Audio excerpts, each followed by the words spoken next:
جئنا إلى الدنيا كي ندعو إلى الله لننشر الخير في الكون الذي حارى ونرسل العطر من روض الهدى الزاهي ويشرق السلم أنوارا وأنوارا.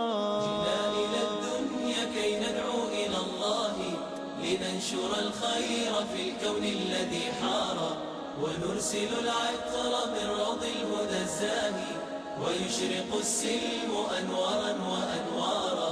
الله الله الله أكبر الله الله الله أكبر. Yang berlubang, masa otak saya yang keras ini tidak bisa. Akhirnya beliau mengambil iktibar dari situ, kemudian terus belajar dan menjadi ulama yang besar. Memang tidak disebutkan siapa orangnya. Ada dulu yang mengatakan katanya itu Ibnu Hajar, anak batu, karena ceritanya seperti itu. Tapi saya telusuri, Ibnu Hajar itu tidak ada ceritanya begitu. Allahu alam, apa saya tidak sampai belum bacaannya. Karena Ibnu Hajar itu yang dibilang Hajar itu neneknya, kakeknya dibilang Hajar, padahal namanya bukan Hajar. Dia dibilang Hajar karena dia tidak pernah ngomong, diam aja. Jadi kakeknya kakeknya ulama yang digelar Ibnu Hajar itu orangnya pendiam, jarang ngomong. Maka dibilanglah Pak Hajar, punya cucu jadi ulama besar, disebut Ibnu Hajar. Shrah li sadri wa yassir li amri wahlul 'uqdatam min lisani yafqahu qawli. Rabbi zidni ilma warzuqni fahma birahmatika ya arhamar rahimin. Subhanaka la ilma lana illa ma 'allamtana innaka antal alimul hakim. Wala haula wala quwwata illa billahil aliyyil azim. Amma ba'du.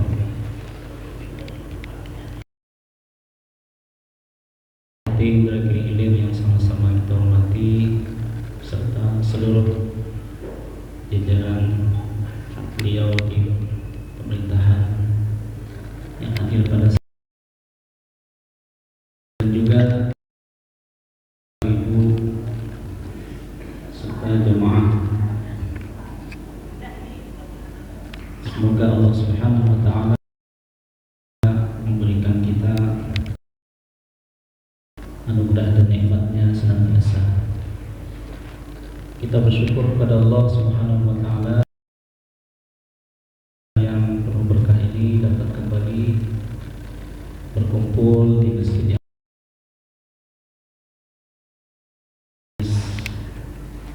ilmu. Bapak, Ibu, hadirin hadirat yang dimuliakan Allah Subhanahu wa taala. Sebelumnya marilah kita hadiahkan Al-Fatihah untuk baginda Rasulullah sallallahu alaihi wasallam dan juga kepada musannif kitab ini dengan niat semoga kita mendapatkan keberkahan dan manfaat daripada ilmu yang kita pelajari. Ala hadhihi niyyah Al-Fatihah. A'udzu billahi minasyaitonir rajim. Alhamdulillahirabbil alamin arrahmanir rahim maliki yaumiddin. Iyyaka na'budu wa iyyaka nasta'in. Ihdinas siratal mustaqim siratal ladzina an'amta 'alaihim ghairil maghdubi 'alaihim waladdallin. Amin. Bapak, Ibu yang dimuliakan Allah Subhanahu wa taala, kita lanjutkan saja pada qaulul musannif. Faslun fil jiddi wal muwazabati wal himmati. Pasal tentang kesungguhan, ketekunan dan tekad yang kuat, himmah, kemauan yang kuat untuk menuntut ilmu. Summa la budda minal jiddi wal muwazabati wal mulazamati li talibil ilmi.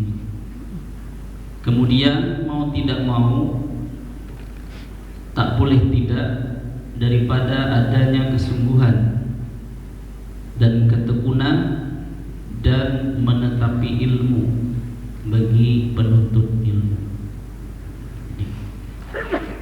Jika kita kita betul-betul ingin memperoleh ilmu, menjadi ahli ilmu, maka dituntut kepada kita semua untuk bersungguh-sungguh, tekun dan mulazamah. Yang mulazamah ini selalu mengikuti kajian ilmu tersebut, tidak putus-putus. Hari ini datang, besok tidak. Minggu ini datang, minggu nanti tidak. Bahkan diceritakan Imam Abu Yusuf rahimahullah, salah seorang murid senior dari Imam Abu Hanifah, itu saking mulazamah terhadap ilmu, itu sampai anak beliau meninggal, itu beliau hanya sampai mengantarkan ke depan rumah. Selebihnya ke kubur, talqin dan sebagainya itu sudah tidak ikut lagi beliau. Alasannya apa? Karena saat itu ada pengajian yang harus beliau ikuti. Karena kalau beliau ikut ke kubur, pengajian akan bubar. Akhirnya demi pengajian supaya tetap jalan, beliau rela untuk tidak mengantarkan anaknya sampai ke pemakaman dan ikut prosesnya. Ini salah satu contoh betapa ulama kita dahulu mulazamah terhadap ilmu. Bahkan ada yang tidak ikut urus pengurus kematian anaknya, hanya karena apa? Belajar. Di sana ada pelajaran, ikut ke sana, di rumah ada kematian. Jadi barangkali kalau menurut kita sekarang ini terlaluan lah mungkin masa. Tapi orang kalau sudah mulazamah terhadap ilmu dan punya rasa bahagia dengan ilmu itu, senang dengan ilmu itu, tidak ada rasa-rasa tidak enak, tidak ada rasa-rasa susah dan sulit. Maka diceritakan Imam Ibnu Taimiyah rahimahullah ta'ala, saat beliau sakit, kata dokter, begini Pak Imam, ini Pak Imam ini karena kondisinya sakit mestinya istirahat saja lah, nggak usah belajar dulu, nggak usah baca dulu, biar istirahat, biar cepat sembuh. Kata Imam Ibnu Taimiyah bilang, begini dokter, saya mau nanya ke dokter dari sudut pandang kedokteran. Kalau orang sakit tapi hatinya senang, hatinya bahagia, kemudian dia tuh semangat, itu kira-kira sakitnya cepat sembuh apa tidak? Wah, cepat kata dokter, cepat sembuhnya begitu. Nah, masalahnya saya ini, kalau saya ngaji, saya baca, saya belajar, saya senang, saya bahagia, berarti saya cepat dong sembuh. Ya dah kata dokter, kalau begitu ini masuk pengobatan kami lagi dah, obatnya aja lah lagi situ. Nah, akhirnya tidak lagi dilarang. Kenapa? Dia senang sudah kan? Nah, dengan senang itu, bahagianya itu, dia cepat sembuh. Kenapa?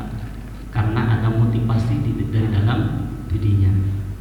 Itu beberapa contoh dari bagaimana para ulama besar kita dahulu di dalam hal mulazamah terhadap ilmu, tidak mau putus-putus, tidak mau berhenti dalam mengaji ilmu.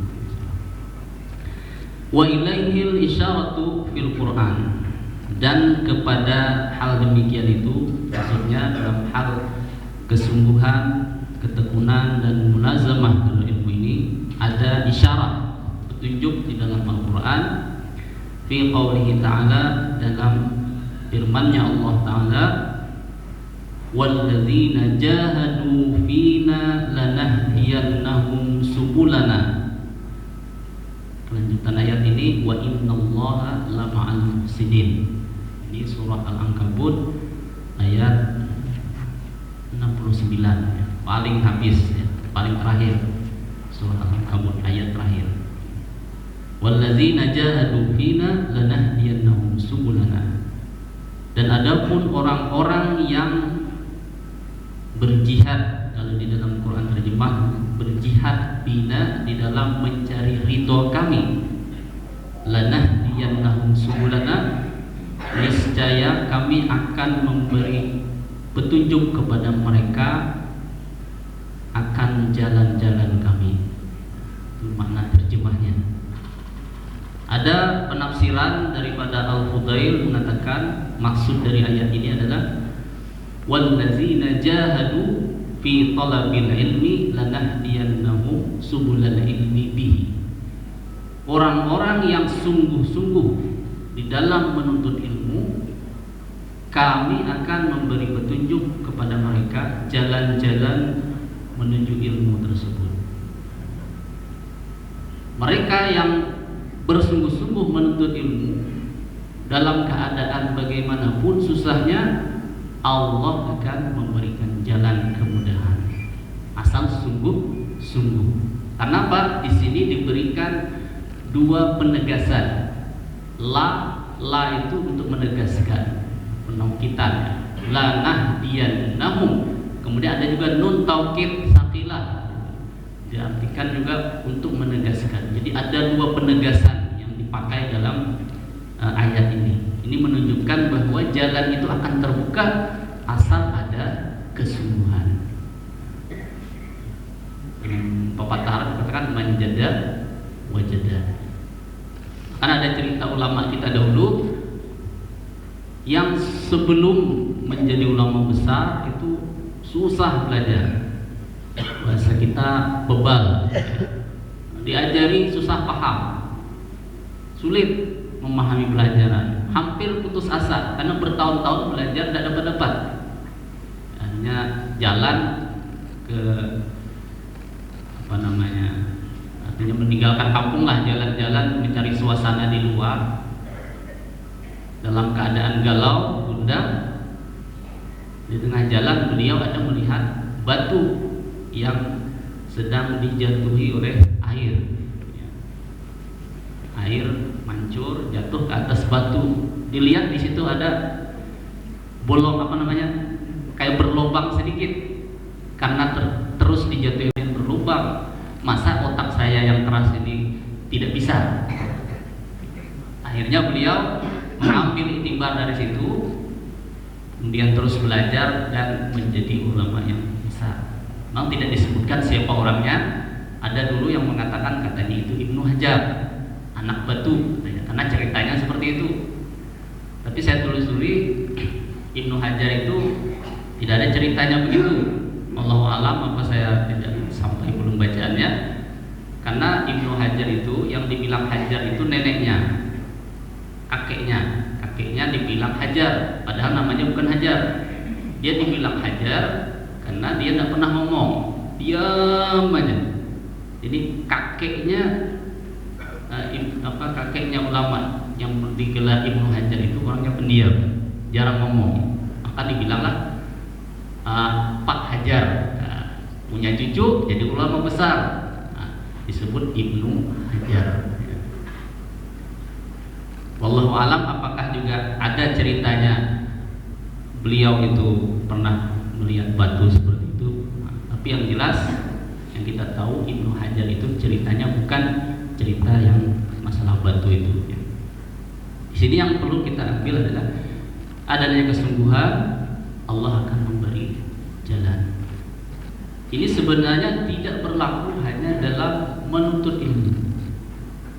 Dalam segala apapun, apabila kita betul-betul punya kemantapan, maka Allah akan memberikan jalan. Asal mantap sudah dengan keputusan yang kita ambil. Walau berat bagaimanapun keputusan tersebut. Kita tentu barangkali banyak di antara saudara-saudara kita sama muslim ini yang mungkin barangkali saat ini bekerja, tapi pekerjaannya itu tidak halal. Ada yang tidak halalnya itu jelas tidak halal. Tapi mau gimana, harus dikerjakan. Alasannya apa? Jadi kalau tidak kerja mau makan apa? Saya punya kenal seseorang, kenal tapi tidak dekat, sekedar kenal.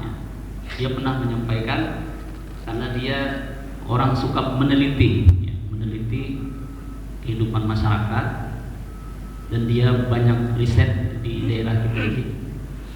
Salah satu yang ditelitinya adalah kehidupan wanita-wanita malam, istilah kita prostitut.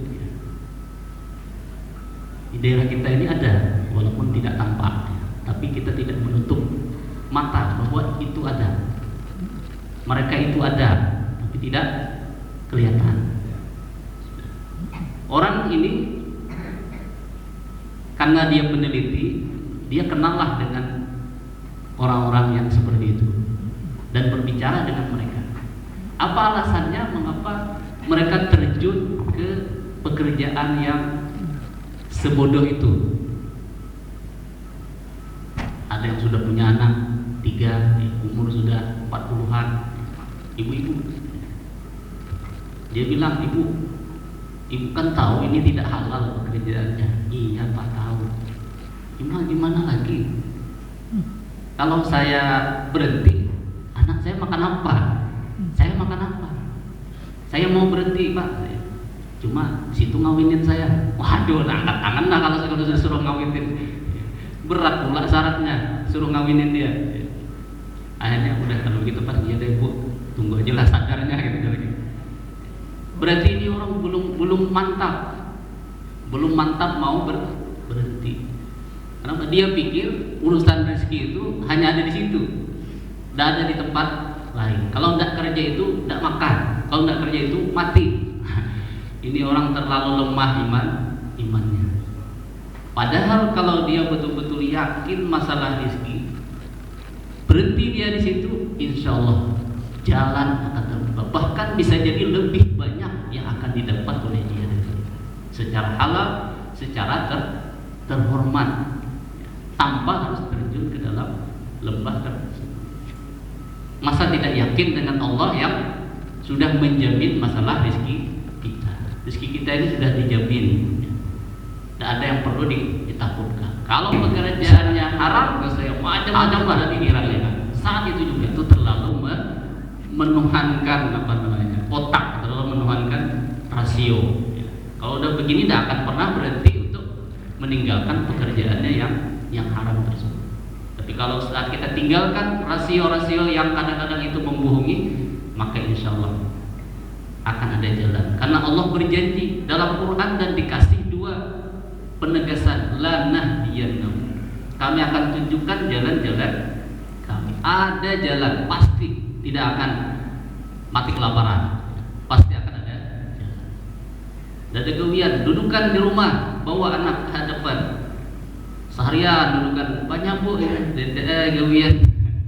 Orang kasihan ya, akhirnya melihat kan. Nah, pasti orang tanya nanti ini apa masalahnya. Ujung-ujungnya kan kasih kerjaan kan gitu. Asal ada usahanya. Tapi kalau tidak ada usaha ya repot juga. Ada usaha, usahanya itu ya bisa kelihatan kerja atau enggak, tapi itu usaha juga. Maka ada ceritanya dulu, seseorang yang ingin menguji masalah rezeki. Karena saya rezeki udah dijanjikan oleh Allah, mau usaha mau tidak, semua saya mau tahu. Akhirnya dia pergi ke hutan, duduk di hutan sana, istilah uzlah, tidak kerja, diam aja, meyakini rezeki ini bakal datang apa tidak. Diam saja udah di hutan. Sehari 2 hari udah ada yang datang. Beberapa hari kemudian ada pedagang yang lewat di situ, kesasar, dilihat ada orang. Lihat nih orang udah lemah, lusuh, kayaknya udah berapa hari tidak makan gitu. Sama si pedagang ini kasihan, Pak ini ada makanan, mari makan. Dia kan udah janji tadi tidak mau ngapa-ngapa, pokoknya diam aja lah nunggu rezeki gitu. Saja. Ini Pak makan. Tidak juga, tidak ada ngomong, tidak mau ngambil. Ini orang bisa ngomong apa-apa. Akhirnya oleh pedagang tadi diambil makanan. Ini suapkan ke mulut. Tidak mau buka mulut, tutup aja mulutnya. Karena yakin tadi rezeki bakal datang. Tutup mulutnya, tidak mau buka. Wah, tidak mau buka mulut malah dikasih. Gimana caranya kata pedagang? Akhirnya dibuka mulutnya. buka, masukkan ke dalam, senyum dia. Wah, katanya benar juga rupanya. Kata pedagangnya tidak bisa lagi, saya cuma bisa masukkan sampai ke mulut, habis itu negoknya situlah lagi. Berarti kan ingin masukkan makan ke dalam perut, ada usaha dia juga, dia ditakuk. Berarti ada usaha. Tetapi rezeki apa? Tetap akan ada. Tapi ada usaha, walaupun kecil sekali nisbahnya, presentasinya itu kecil, tapi ada usahanya untuk memasukkan itu. Dimasukkan ke mulut, kadang ditakuk, kadang masuk juga ke perut. Tahu waktulah. Ini menunjukkan bahwa kita harus yakin dengan hal-hal yang demikian. Nah, termasuk dalam masalah ilmu tadi. Anak-anak kita, kalau kita ada melihat murid kita barangkali dia susah atau bebel sekali, jangan pernah kita memberikan dia pernyataan yang membuat dia putus asa, tapi dia harus selalu diberi motivasi untuk bisa mendapatkan pelajarannya. Wakila, dan dikatakan man talaba syai'an, siapa yang mencari sesuatu, wajada, dan dia sungguh-sungguh wajada, niscaya dia akan mendapatkan. Wa man qara'al baba, siapa yang mengetuk pintu, walajja, dan dia mengetuk pintunya itu kayak maksa-maksa, digedor terus, walajja, niscaya dia akan bisa masuk. Dan banyak rintangan, tapi karena kesungguhan akhirnya dapat dibukakan jalan untuk memperoleh apa yang dimaksud. Wakila, dan dikatakan biqadri ma tata'anna tanalu ma tatamanna, sekedar penderitaan yang engkau rasakan, maka engkau akan memperoleh apa yang kamu cita-citakan, apa yang akan dia peroleh. Sedang-sedang saja, hasilnya juga sedang-sedang saja. Cuma dalam kita orang Islam tentunya berusaha jangan terlalu berlebih-lebihan juga, yang sampai melupakan. جئنا إلى الدنيا كي ندعو إلى الله لننشر الخير في الكون الذي حارى ونرسل العطر من روض الهدى الزاهي ويشرق السلم أنوارا وأنوارا. جئنا إلى الدنيا كي ندعو إلى الله لننشر الخير في الكون الذي حارى ونرسل العطر من روض الهدى الزاهي ويشرق السلم أنوارا وأنوارا. الله الله الله أكبر، الله الله الله أكبر، لا إله إلا الله، لا إله إلا الله. إسلام